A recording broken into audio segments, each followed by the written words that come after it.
ஆண்டவர் நமக்கு பாராட்டின பெரிய கிருபைக்காக தேவனை அதிகமாய் துதிக்கிறவர். அல்லேலூயா, அல்லேலூயா. வேதத்தை திறந்து மத்தேயு எழுதின சுவிசேஷம் 16ஆம் அதிகாரம் 24ஆம் வசனம். அப்பொழுது இயேசு நம்முடைய சீடர்களை நோக்கி, ஒருவன் என்னை பின்பற்றி வர விரும்பினால் தன்னைத்தான் வெறுத்து தன் சிலுவை எடுத்துக்கொண்டு என்னை பின்பற்ற கடவன் என்றார். கண்களை முழுவதும். ஒருவன் என்னை பின்பற்றி வர வேண்டும் என்று விரும்பினார் தன்னைத்தான் வெறுத்து தன் சிலுவையை எடுத்துக்கொண்டு என்னை பின்பற்ற கடவன் என்றார். ஆண்டவராகிய இயேசுவின் நாமத்தினாலே உங்களை வாழ்த்துகிறேன். சிலுவையை சுமந்து என்னை பின்பற்றி வா என்ற தலைப்பில் இன்றைக்கு கர்த்தருடைய வார்த்தையை கொண்டு வருகிறேன். இந்த நாட்களில் அநேகர் உபவாசத்தோடு 40 நாட்கள் கர்த்தருடைய சமூகத்தில் இருந்து ஆச்சரிக்கிற இந்த நாட்களிலே மெய்யாகவே இந்த செய்தி உங்களுக்கு மிகவும் பிரயோஜனமாக இருக்கும் என்று நான் கர்த்தருக்குள் நம்புகிறேன். அல்லேலூயா. நாம் எல்லாருக்கும் ஒரு பெயர் உண்டு, கிறிஸ்தவர்கள். கிறிஸ்தவர்கள் என்ற ஒரு பெயர். அப்போஸ்தலர் 11:26 வாசித்து பார்த்தால், அந்தியோக்கியாவில் வைத்து சீடர்களுக்கு கிறிஸ்தவர்கள் என்று பெயர் உண்டு. உலகத்திலே மெஜாரிட்டியான மக்கள் கிறிஸ்தவர்கள். ரோமன் காத்தலிக் மக்களும் தன்னை கிறிஸ்தவர்கள் என்று சொல்கிறார்கள். மர்மோனை பின்பற்றுகிற மக்கள் கிறிஸ்தவர்கள் என்று சொல்கிறார்கள். உலகத்துடைய எல்லா சபை பிரிவும் மக்களும் தங்களை கிறிஸ்தவர்கள் என்று சொல்லுகிறார்கள். நாங்கள் கிறிஸ்துவனுடையவர்கள், கிறிஸ்துவனை பின்பற்றுகிறவர்கள் என்று சொல்லுகிறார்கள். ஆனால் உண்மையான கிறிஸ்தவன் யார் என்பதை இன்றைக்கு கர்த்தர் படம் பிடித்து காண்பிக்க போகிறார். அல்லேலூயா. இப்போ பார்த்தீங்கன்னா அந்த மத்தேயு 13ஆம் வசனத்திலிருந்து இங்க வாசிப்பீர்களானால் ஒரு ஆழமான உண்மையை நீங்க காண முடியும். இயேசு சீடர்களை பார்த்து ஒரு கேள்வி கேட்கிறார், என்னை யார் என்று மக்கள் சொல்லுகிறார்கள். இயேசு அவருடைய உள்ளத்தை அறியும்படியாக இந்த கேள்வியை கேட்கிறார். அப்பொழுது அநேகர் சொல்லுகிறார்கள், உண்மை எலியா என்று சொல்லுகிறார்கள், யோவான் ஸ்நானகன் என்று சொல்லுகிறார்கள், தீர்க்கதரிசிகளில் ஒருவர் என்று சொல்லுகிறார்கள் என்று ஒவ்வொருத்தரும் ஒவ்வொரு கருத்துக்களை சொல்லுகிறார்கள். ஆண்டவர் பேதுருவை பார்த்து கேட்டார், நீர் என்னை யார் என்று சொல்லுகிறார். பேதுரு சொல்லுகிறார், நீர் ஜீவனுள்ள தேவனுடைய குமாரனாகிய கிறிஸ்து. பொது மொழிபெயர்ப்பில் அழகான வார்த்தை, நீர் மேசியா. நீர் யாரு? நீர் மேசியா, ஜீவனுடைய தந்தையுடைய மகன் என்று அவன் சொன்ன உடனே ஏசு அழகா சொல்றாரு, மாமிசம் ரத்தம் இதை வெளிப்படுத்தல, என் பிதாவாகிய தேவன் உனக்கு வெளிப்படுத்துகிறார். அப்படின்னா மனுஷன் இதை உனக்கு வெளிப்படுத்தல, பரலோகம் இதை வெளிப்படுத்திக்கிட்டு சொன்னது மாத்திரம் அல்ல. ஏசு அடுத்ததாக சொல்றாரு, நானே இந்த வெளிப்பாடு உனக்கு கிடைச்சதுனால உன் மேல நான் சபையை கட்டுவோம், பரலோகத்தில் திறவுகொள்ள தருகிறேன் என்ற வாக்கு தத்தங்களை மாறி வழங்குகிறார். அடுத்த வசனம் வரும்போது ஏசு சொல்லுகிறார், மனுஷகுமாரன் பாடுபடவும் சிலுவை சுமக்கவும் துன்பப்படவும் வேதபாரகராலும் சாஸ்திரிகளினால் குற்றம் சாட்டப்பட்டு சிலுவையிலே மரிக்க போகிறது விஸ்தாரமாய் சீடர்களுக்கு கர்த்தர் சொல்லுகிறார். இந்த வார்த்தைகளை கேட்ட உடனே பேதுரு இயேசுவின் கையை பிடித்துக் கொண்டு தனியே அழைத்துக் கொண்டு போய், நீ ஜீவனுடைய தேவனுடைய குமாரனாகிய கிறிஸ்து அல்லவோ, உமக்கு இது நேரிடக்கூடாது, உமக்கு இது நடக்கக்கூடாது என்று இயேசுவை கடிந்து கொண்டான். ஏற்று சொன்னாரு, பின்னாலே போ சாத்தானே, தேவனுக்கு ஏற்றவர்களை சிந்தியாமல் மனுஷனுக்கு ஏற்றவர்களை சிந்திக்கிறாய் என்று சொல்லிவிட்டு கிறிஸ்தவனுடைய அடிப்படை காரியத்தை சொல்லுகிறார். ஒருவன் என்னை பின்பற்றி வர வேண்டும் என்று விரும்பினார் தன்னைத்தானே வெறுத்து சிலுவையை எடுத்து என்னை பின்பற்ற கடவன். ஆமென். அப்படி என்ன அர்த்தம் என்று சொன்னால், இயேசு தேவனுடைய குமாரன் தான். கிறிஸ்தவ வாழ்க்கையில பழைய ஏற்பாட்டுக்கும் புதிய ஏற்பாட்டுக்கும் ஒரு பெரிய வித்தியாசம் உண்டு. பழைய ஏற்பாட்டு நியாய பிரமாணம், நியாயமான பிரமாணம். நியாய பிரமாணம்னா என்னன்னா, குற்றம் செய்கிறவன் தண்டிக்கப்படணும். நியாய பிரமாணம் என்னதுங்க? குற்றம் செய்கிறவன் தண்டிக்கப்படணும். எப்படி தண்டனை? பல்லுக்கு பல்லு, கண்ணுக்கு கண்ணு, மூக்குக்கு மூக்கு. அது எதெந்த பார்ட் டேமேஜ் ஆகுதோ ஆப்போசிட் அதே தண்டனை தீர்க்கிறது தான் பழைய ஏற்பாடு. மற்றொன்று என்ன, பழைய ஏற்பாட்டுடைய பிரமாணம் ஒரே பிரமாணம் என்ன, என் கற்பனைகளையும் என் பிரமாணங்களையும் என் நியமங்களையும் நீங்கள் கை கொண்டு வருவீர்களா, நான் உங்களை ஆசீர்வதிப்பேன். அதோட முடிஞ்சு போய் பழைய ஏற்பாட்டு நியாய பிரமாணம். இதைத்தான் கரைத்து குடித்தவர் பவுல். கமாலியல் கீழே இருந்து பல ஆண்டுகளாக கரைத்து குடித்த பவுல் நியாய பிரமாணத்தில் ஊறி போயிருந்தார். அப்போஸ்தலர் 9ஆம் அதிகாரத்திலே ஆண்டவர் அவரை தமக்கில் வைத்து பிடித்தார். பிடித்த பொழுது அவருடைய கண்களிலே ஒரு ஒளி விழுந்தது. ஒளி விழுந்த உடனே என்னாச்சு, கண் குருடாய் போனது. 3 நாட்கள் அவர் ஜெபம் பண்ணி கொண்டிருந்தார். அப்படிதான் ஆண்டவர் அனனியாவை அனுப்பி, இதோ சவுல் என்கிறவன் ஜெபம் பண்ணி கொண்டிருக்கிறான், நீ போய் அவனுக்காக ஜெபம் பண்ணு என்று சொன்ன உடனே அவன் போய் அவன் கண்களை தொட்டான். கண்களை தொட்ட உடனே அவன் கண்களுக்கு என்ன ஆச்சு, பார்வை உண்டாயிற்று. அப்படி அவன் இயேசுவை பின்பற்ற தொடங்கினான். அந்த அப்போஸ்தலர் நடவடிக்கைகள் லூக்கா இதை தெளிவாக எழுதவில்லை. ஆனா பவுல் அழகாக எழுதுறாரு. எங்க எழுதுறாருன்னா, கலாத்தியருக்கு எழுதின நிருபம் 1ஆம் அதிகாரம் 14ஆம் வசனம் முதல் நீங்க வாசித்து பார்த்தீங்களா, இந்த தமஸ்குவில் வைத்து கண் திறந்த பவுல் அரபு தேசத்துக்கு போகிறார். எங்க போறாரு, அரபு தேசத்துக்கு போகிறார். இவர் ஏன் அரபு தேசத்துக்கு போகிறார், அந்த வசனங்களை பார்க்கும்போது 3 ஆண்டுகளுக்கு பிறகு இவர் தமக்கு எங்கிருந்து புறப்பட்டு போனாரோ அங்கே வருகிறார். இவர் ஏன் அரபு தேசத்துக்கு போனார், இந்த அரபு தேசத்திலே தான் சீனாய் மலை இருக்கிறது. ஆனால் அந்த சீனாய் மலைக்கு இதுக்கு என்ன சம்பந்தம் இருக்கிறது, சீனாய் மலையில் வைத்துதான் மோசேக்கு நியாய பிரமாணம் கொடுக்கப்பட்டது. 40 நாள் உபவசித்து ஜெபித்த பொழுது சீனாய் மலையிலிருந்து நியாய பிரமாணம் இஸ்ரவேல் ஜனங்களை வழிநடத்தும்படியாக கொடுக்கப்பட்டது. அப்ப நியாய பிரமாணத்தில் வைராக்கியமாயிருக்கிற பவுலை கிருபையின் பிரமாணத்தை கற்றுக்கொள்ள வேண்டும் என்று ஆவியானவராலே அரபு தேசத்தில் சீனாய் மலையில் போய் 3 வருடம் தங்கி இருந்தார்.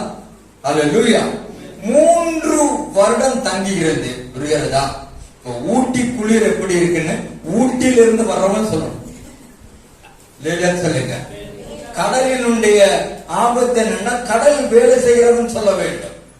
பிரமாணத்தை நியாய பிரமாணத்தை ஊறி இருந்தவனை எந்த சீனாய் மலையிலே நியாய பிரமாணம் கொடுக்கப்பட்டதோ அதே சீனாய் மலையிலே பவுல் கிருபையின் பிரமாணத்தை பெற்றுக் கொண்டார். அப்ப கிறிஸ்தவ உபதேசங்கள் என்ன, கிறிஸ்தவ அடிப்படை என்ன என்பதை 14 ரகசியங்களை சீனாய் மலையில் வைத்து ஆண்டவர் பவுலுக்கு கற்றுக் கொடுத்தார். அவைகள் தான் இந்த 14 நிருபங்கள். கிறிஸ்தவ வாழ்க்கையினுடைய அடிப்படை என்ன, எப்படி பின்பற்ற வேண்டும் என்பதை தன்னுடைய அனுபவத்தின் வாயிலாக பவுல் ஒவ்வொரு சபைகளுக்கும் எழுதி கொடுத்தார். இப்ப இயேசு சொல்லுகிற நல்ல கவனிச்சுவாங்க, கம்பேர் பண்ணுவாங்க. அப்ப நியாய பிரமாணத்துல இருந்து வந்து கிருபையின் பிரமாணத்தை கற்றுக்கொண்டவர் பவுல். இப்ப இயேசு சொல்லுகிறார், நான் ஜீவனுடைய தேவனுடைய குமாரன் தான். இப்ப பாருங்க, இயேசு சொல்றாரு, நான் சிலுவையை சுமக்க வேண்டும். அதுவரைக்கும் சீடர்களுக்கு சிலுவைனா என்னன்னு தெரியாது. இயேசு சிலுவைக்கு போவதற்கு முன்பதாக, இயேசு பாடுபடுவதற்கு முன்பதாக, இயேசு துன்பப்படுவதற்கு முன்பதாக அவர் தனக்கு எதிரே நடக்க போகிற அந்த சிலுவையை அவர் அடையாளம் காண்பிக்கிறார். சிலுவையை அடையாளம் காண்பிக்கிறார். இப்போ என்னன்னா, இயேசு சொல்றார், நான் தேவனுடைய குமாரன். நான் யாரு, தேவனுடைய குமாரன். மனுஷ சிந்தை என்னன்னா, உமக்கு எதுவும் சம்பவிக்க கூடாது. இது அழகா மத்திய இருக்கு, நீ எனக்கு இடரலா இருக்கிறாய். தேவ சிந்தை வேறு, மனுஷ சிந்தை வேறு. நம்முடைய வாழ்க்கையில நமக்கு கிறிஸ்தவ வாழ்க்கையினுடைய ஆரம்பமே நம்ம ஞானஸ்நானம் பெற்றிருக்கிறோம், அபிஷேகம் பெற்றிருக்கிறோம், காணிக்க போடுறோம், ஆராதிக்கிறோம், எல்லாமே ஓகே. இவைகள் நடைமுறைகள். இவைகள் என்னதுங்க, நடைமுறைகள். ஒரு வேலைக்கு போனா நம்ம வேலை செய்யறோம், சம்பளம் வாங்குறோம், வாழ்க்கை நடத்துற நடைமுறை. ஆனால் நம்முடைய கிறிஸ்தவ வாழ்க்கை அப்படி அல்ல. அநேகருடைய வாழ்க்கையில சருக்கலான ஒரு காரியம் என்னன்னா, இந்த ஒரு வார்த்தை தான், தன்னைத்தானே வெறுக்கணும், சிலுவை எடுக்கணும், இயேசுவை பின்பற்ற வேண்டும் என்று சொல்லும் போது அநேகருடைய மனம் அங்க என்ன செய்கிறது, ஒத்துக்கொள்வதில்லை, ஒத்து போவதில்லை, பின்பற்ற தயங்கி. இன்றைக்கு அநேக கிறிஸ்தவர்கள் பாரம்பரியத்தை பிடித்துக் கொண்டு இயேசுவை ஆராதித்துக் கொள்கிற ஆயிரக்கணக்கானவர்கள் இருக்கிறார்கள். The most of the people are devoted, not a disciple. நீ டிவோட்டில் இருந்து டிசைபிள் ஆக வேண்டும் என்று விரும்புகிறார். இப்ப பாருங்க, இந்த 40 நாள் உடலை வருத்துறாங்க. சாப்பிடுறது இல்ல, நல்லா ட்ரெஸ் போடுறது இல்ல, சிலவன் சேவு கூட பண்றது இல்ல, சிலவன் குளிக்கிற கூட கிடையாது. ஏன்னா என்ன, பரிசுத்தம் தொலைச்சலா இல்லைங்களா? அப்படியே மணல்ல போய் உட்கார்றான். நான் ஒண்ணு சொல்றேன், இயேசுவுக்காக உன் உடலை வருத்துறதுல 10 பைசா பிரயோஜனம் கிடையாது. ஆமென். இங்க இருந்து மலை ஏறவங்க இருக்கிறாங்க இல்லைங்களா? இந்த குட் ஃப்ரைடே அன்னைக்கு நம்ம எங்க ஏரியாவில் மலை ஏற்றம்னு ஒண்ணு வரும். அன்னைக்கு பார்த்தா சிலவங்க கீழே இருந்தே சிலுவை வந்து மேல வருவோம். சிலவங்க பார்த்தா பெரிய பெரிய கல்லா தமந்து மேல வருவோம். நான் ஒரு அம்மாவோட பார்த்து கேட்டேன், ஏமா 3 கல்லு 3 பேருக்கு வேண்டி சுமந்து வாங்க. ஆமென். எதுக்குன்னு கேட்டா, முடியன்மாறு இவன் எல்லாரும் மனசாந்திரப்படணும். நீ கல்லு சுமந்தா மனசாந்திரப்படுவார்களா? என்ன கொடுமைன்னா, இந்த அம்மா கல்ல கொண்டு மேல போட்டாங்க, கீழே இறங்கி பார்த்தா 3 பேர் நல்லா மப்பில கிடக்கிறான். புரிகிறதா? பாரம்பரியங்களினாலே நான் ஒண்ணு சொல்ல வர்றேன், நீ இயேசுவின் சிலுவையை சுமக்க வேண்டிய அவசியம் இல்லை. அப்ப இயேசு சுமக்க சொல்ற சிலுவை என்ன? சுயத்தை வெறுப்பதனால் என்ன, எப்படி பின்பற்ற வேண்டும் என்பதை நீ கற்றுக்கொள்வாயானால் கிறிஸ்துவின் மகிமை உன்னிலே உதிக்கும். இயேசு யார் என்பதை உனக்கு வெளிப்படுத்த ஆரம்பிப்பார். அல்லேலூயா. உமக்கு மட்டும் இதை நேரக்கூடாது. அநேக கிறிஸ்தவன் சொல்றான், ஐயோ நம்ம என்ன கத்து கொடுத்தாங்க, ஃபாதர் பாட்டு கூட அப்படிதான் எழுதியிருக்காரு, எழுத்து சுமந்து கொண்டாரு, நான் சுமக்க தேவையில்லை. அப்ப மனிதன் என்ன புரிஞ்சுக்கிறான், அவரே சுமந்துட்டாரு, நம்ம சுமக்க வேண்டிய அவசியம் இல்லை. இயேசுவின் சிலுவை சுமக்க அநேகர் வருகிறார். அந்த கல்வாரி பாட்டெல்லாம் பாடி நீர் வெடித்து நீலக்கண்ணீர் வெடித்து தொடர்ச்சி அவருடைய துக்கத்தோடு கூட ஏதோ அவர் துக்கத்தோடு வந்து சேருகிறார்கள். நல்லதுதான், ஆனால் அது அல்ல கிறிஸ்துவின் பிரமாணம். ஏசு சொல்றாரு, நான் மனுஷகுமார், நான் ஏசு நான் கேட்கிறேன், ஏசு பிதாவிட்ட சொல்லணும், நான் என்ன தப்பு பண்ண, நான் இருக்கிற மக்களுக்காக திருவள்ளி அறையணும், கேட்கலாமா அல்லவா? எனக்கு நான் எதுக்கு துன்பப்படணும், நான் எதுக்கு துயரப்படணும், நான் எதுக்கு கஷ்டங்களை அனுபவிக்கணும்? ஏசு கேட்கலாம். ஏன்னா அவர் அதற்காகத்தான் வந்தார். கிருபையின் பிரமாணம் வேறு, நியாய பிரமாணம் வேறு. எனக்கு மட்டும் வரக்கூடாது, எனக்கு வியாதி வரக்கூடாது, எனக்கு பிரச்சனை வரக்கூடாது, எனக்கு துன்பம் வரக்கூடாது. அப்படி ஏதாவது வந்து நான் இயேசுவின் நாமத்தில் கடிந்து கொள்கிறேன், எல்லா பழி பிசாசு மேல போடுறேன். உங்க ஒருவருடைய சாட்சியை ரெக்கார்ட் பண்ணி நீங்களே கேட்டு பாருங்க. மேக்சிமம் இதுதான், அங்க போன இங்க போனா, அப்படி வந்து இப்படி வந்து, அங்க போன யாரை வந்து ஊரை வந்து எல்லாம் மோதிச்சு கர்த்தரை என்னை காத்து கொண்டார். இதெல்லாம் வர வேண்டியவைகளே. லேவியா சொல்லுங்க, எனக்கு அது வரக்கூடாது, எனக்கு இது வரக்கூடாது சொல்லவே முடியாது, எல்லாம் வரும். லேவியா சொல்லுங்க. மழை பெய்கிற காலத்துல எல்லா இடத்துல ஒரு இடத்துல மழை பெய்யுதாங்க, நீ நனையாம இருக்கணும், கொடையை பிடிச்சுக்கணும். அதுக்காக மழையை மாத்தும் சொல்றது நியாயமற்றவைகள். அப்ப என்ன உண்மையான கிறிஸ்தவன்னா, கிறிஸ்துவோடு கூட பாடுகளை அனுபவித்து போகும்போதுதான் அந்த கிறிஸ்துவின் மகிமை நமக்கு வெளிப்படுகிறது. அப்ப இயேசு கூட சொல்றாரு, என்னை சிலுவையில் அறைவார்கள், நான் அவமானப்படுத்தப்பட போகிறேன், நான் பாடுகளுக்கு உட்படுத்த போகிறேன், அது எனக்கு என்று நியமிக்கப்பட்டிருக்கிறது. அப்போ மனுஷகுமாரனே அதை ஏற்றுக்கொள்ள ஆயத்தமாகும் போது நாம் தயங்கலாமோ, நாம் முறுமுறுக்கலாமோ? ஆண்டவர் ஒரு மனுஷனை சந்தோஷத்துல விட்டு பார்க்க மாட்டார், ஆனா கஷ்டத்துல விட்டு பார்ப்பார். என்ன விட்டு பார்ப்பார்னா, அவன் வாயிலிருந்து என்ன வாய்மொழி வருகிறது, அவன் நிந்திக்கிறானா, தூசிக்கிறானா, இல்ல அலை மோதுறானா, ஏதாவது தீர்க்கதரிசியை தேடி ஓடுறானா, இந்த கஷ்டங்கள் எல்லாம் மாறுபடுத்தி அவன் வேண்டுகிறானா என்பதை கர்த்தர் விட்டு பார்ப்பார். உள்ளதிலேயே நான் சொல்றேன், இந்த கஷ்டமான சூழ்நிலையில நீங்க செய்ய வேண்டிய காரியம் என்னன்னா, சகிக்க வேண்டும்.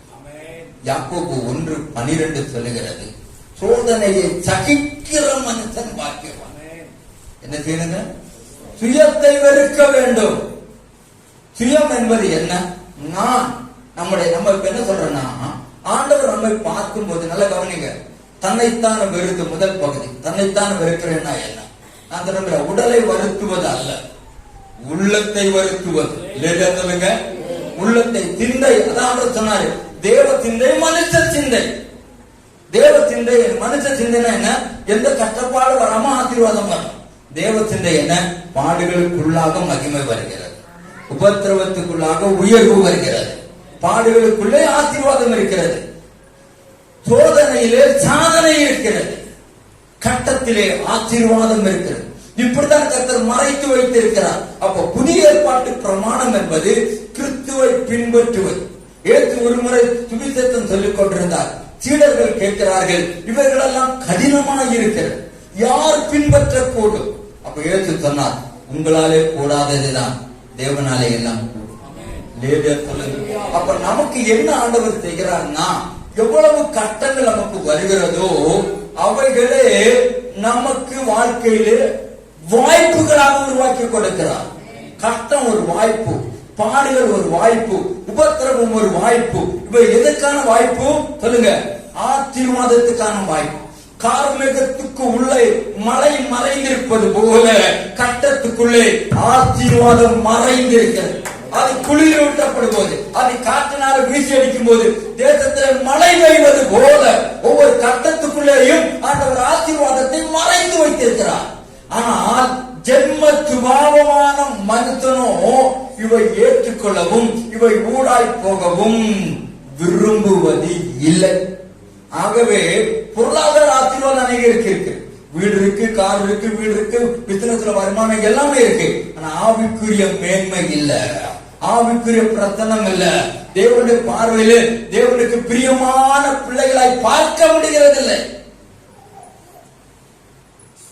இன்றைக்கு நாம் சுயத்தை வெறுக்க வேண்டும். சுயத்தை என்ன செய்யணுங்க? சிலுவையில அறையணும். ரோமர் 6ஆம் அதிகாரம் 6ஆம் வசனம். ரோமர் 6ஆம் அதிகாரம் 6ஆம் வசனம். என்ன சுயத்தை விடையின பாருங்க.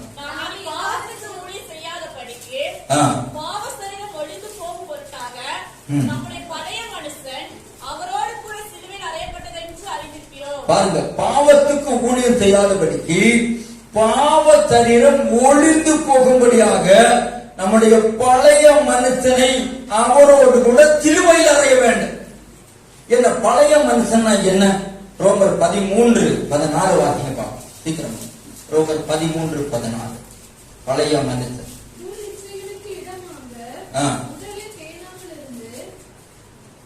13:13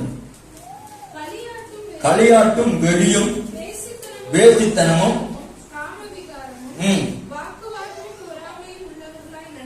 நடவாமல் பகலிலே நடக்கிறவர்களாய் சீராய் நடக்க கடவோம். அடுத்த வசனம் 14. துர்இச்சைகளுக்கு இடமாகிய உங்கள் சரீரத்தை பேணாமல் இருந்து கிறிஸ்து இயேசுவை கர்த்தராகிய இயேசு கிறிஸ்துவை நீங்கள் தரித்துக் கொள்ளுங்கள். அப்ப இயேசு சொல்றாரு, சுயத்தை வெறுப்பதென்றால் உன் பழைய மனுஷனை சிலுவையில் அறைய வேண்டும்.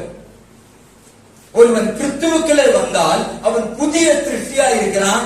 பழையவைகள் எல்லாம் ஒழிந்து போயின. பழையவைகள் எல்லாம் ஒழிந்து போயின. பழைய வேசித்தனங்கள், பழைய பாவங்கள், பழைய குடிப்பழக்கங்கள், பழைய சிகரெட்டு பழக்கங்கள், பழைய பாவ பழக்கங்களை எல்லாம் அவன் சிலுவையிலே அறைய வேண்டும். சாபமானதை, பாவமானதை அந்த சிலுவையிலே நீ அறைய வேண்டும். அப்படின்னா மறுபடி அது மரணத்துக்கு ஒப்புக் கொடுக்கப்பட வேண்டும். பாவம் உன் சரீரத்தை ஆளக்கூடாது என்று கர்த்தர் சொல்லுகிறார்.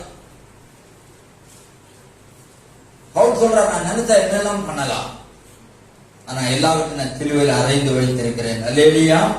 எப்படி அறைகிறார்? நம்ம வாசிக்க கலாத்தியர் 2:20 வாசிப்போம். கலாத்தியர் 2:20. கிறிஸ்துவின் கூட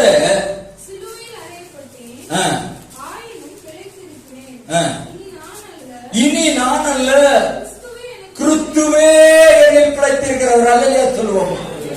புரிகிறதா? சிலுவையில் நான் நல்லா கவனிங்க. நியாய பிரமாணத்துக்கு ஊறி போயிருந்த பவுல் சொல்றாரு, இயேசுவின் சிலுவையிலே நான் அறையப்பட்டேன், இயேசுவோடு கூட அறையப்பட்டேன், பழைய மனுஷனை நான் அறைந்தேன்.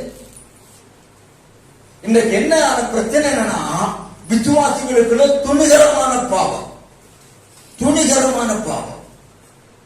ஒருவருக்குள்ள பிசாசு தொடர்ந்து பாருங்க, எனக்கு நெஞ்சு வலியே வந்து, சத்தியமா நெஞ்சு வலி. என்னன்னு பார்த்தா அவன் நல்ல விசுவாசி, திருவிருந்து எடுக்கிறான், ஆனா சிகரெட்டை மட்டும் விட்டதே இல்லை. பிசாசு அவனுக்குள்ள அப்படி ஒன்று வைத்தாரு. பழைய மனுஷன் இன்றைக்கு சாகாத எத்தனையோ கிறிஸ்தவர்கள் இருக்கிறார்கள். ஏன் உன் தரித்திரம் மாறுதில்லை?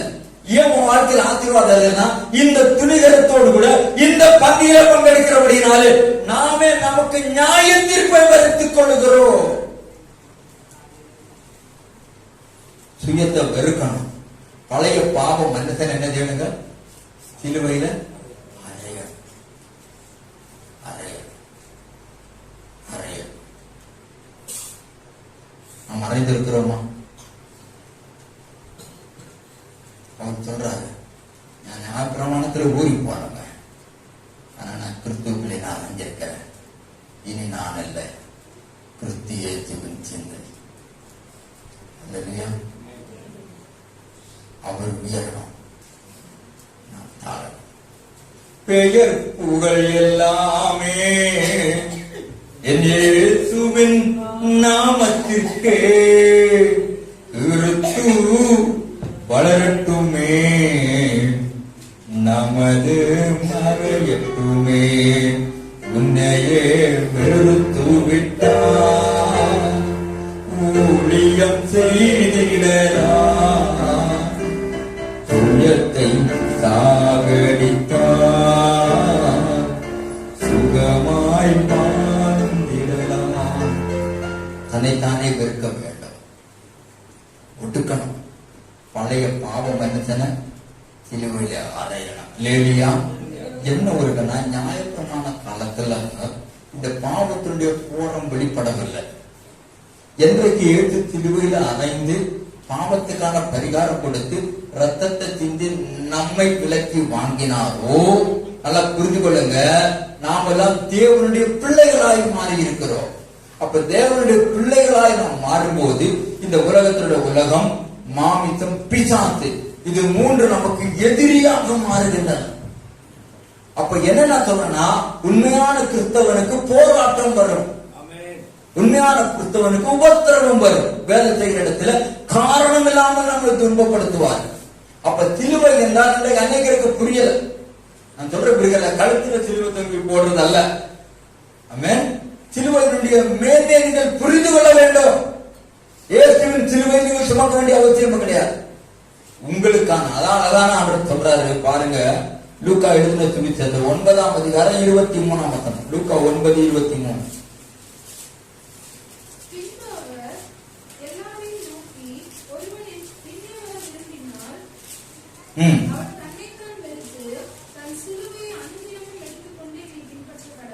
பாருங்க, அனுதினமும் என்ற ஒரு வார்த்தை அவர் சொல்றார். டெய்லி கிராஸ் இருக்கிறது, டெய்லி கிராஸ். நம்ம எல்லாம் கிராஸ விட்டு போகலான்னு பார்த்தா அது நமக்கு வாழ்க்கையில கிராஸா வருது. கிறிஸ்துவின் நிந்தை யாரெல்லாம் சுமக்கிறார்களோ, இயேசுவின் பாடுகள் யாரெல்லாம் சுமக்கிறார்களோ அவர்கள் கிறிஸ்துவுக்கு மிகவும் பிரியமானவர்கள். சொல்லுங்க, சொல்லுங்க. இயேசுவுக்கு பிரியமாய் நடக்க வேண்டும். வாழ்க்கையில துன்பம் வரும். 1 பேதுரு 2:21 வாசிங்க பார்ப்போம். சில சிலுவையை உங்களுக்கு நான் அடையாளம் காட்டுறேன், சில சிலுவையை நான் உங்களுக்கு அடையாளம் காட்டுறேன். 1 பேதுரு 2.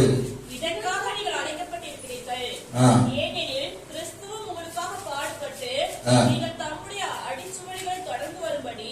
பாருங்க, கிறிஸ்துவும் உங்களுக்காக பாடுபட்டு அவருடைய அடிச்சுவடுகளை தொடர்ந்து வரும்படி உங்களுக்கு மாதிரியை பின்வைத்து போனார். பாருங்க, அடிச்சுவடுகளை தொடர்ந்து வரும்படிக்கு கிறிஸ்துவ பாடுபட்டு அடிச்சுவடுகளை வைக்கிறார். அப்படின்னா என்ன அர்த்தம்?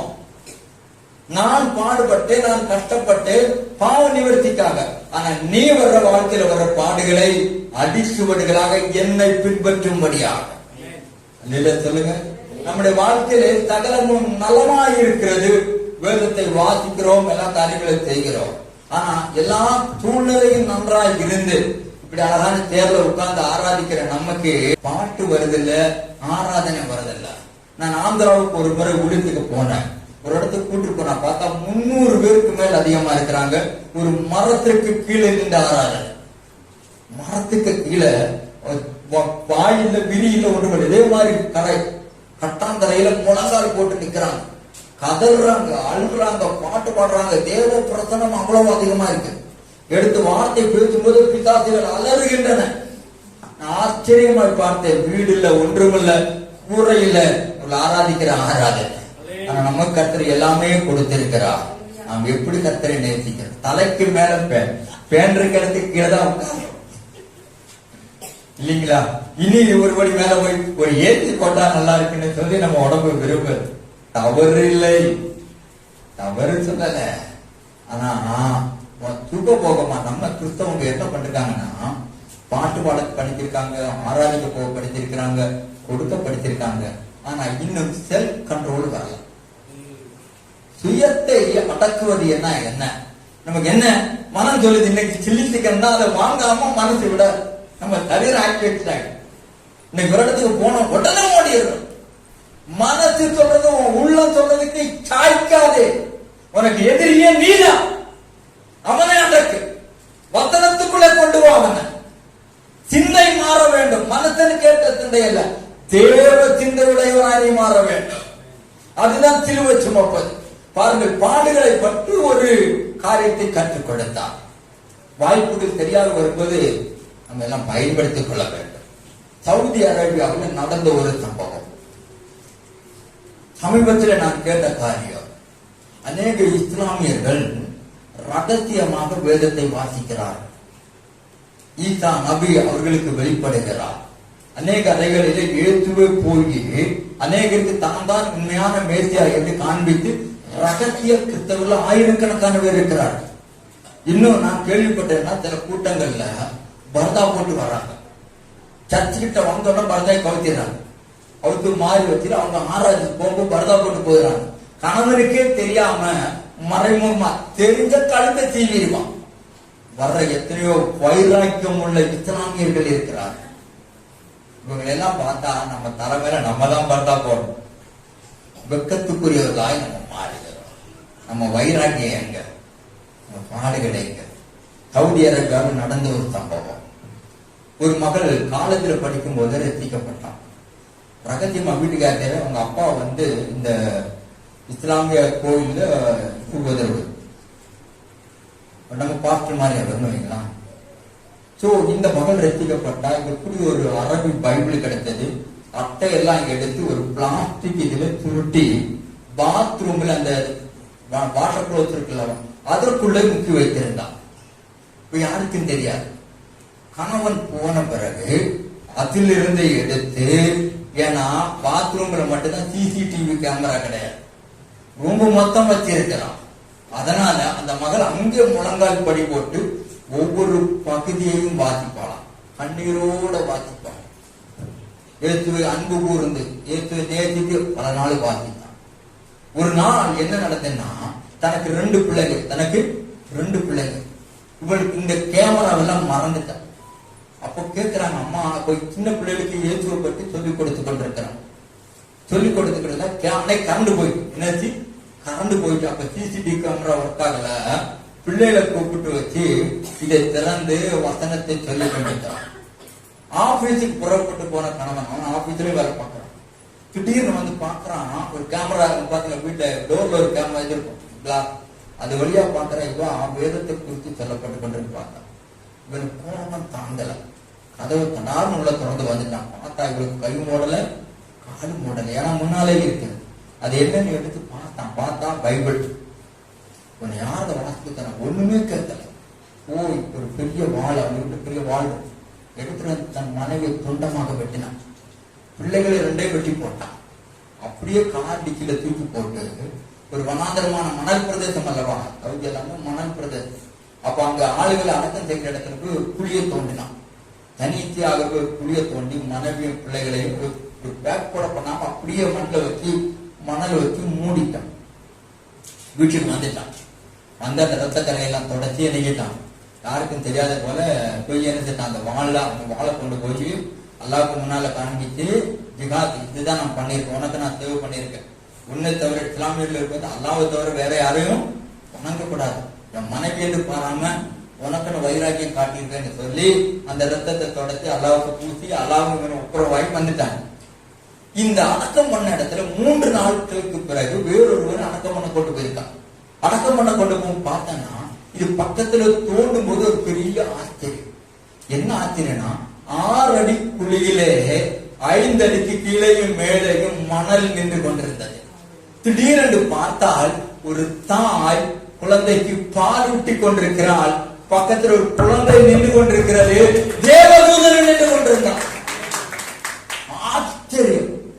அந்த அரசமணம் எல்லாம் துல்லியா பார்க்கிறான். அப்ப அந்த மகள் எல்லாரும் வெளியே வந்து சாட்சியம். அந்த மகள் ஒரு சாட்சியம் சொன்னான். எங்க அப்பா இப்படி பைபிள் பார்த்தோம், எங்களை கொண்டு கொண்டு புதைத்தாரு. அடுத்த நிமிடத்துல பரலோகத்திலிருந்து 2 தேவதூதர்கள்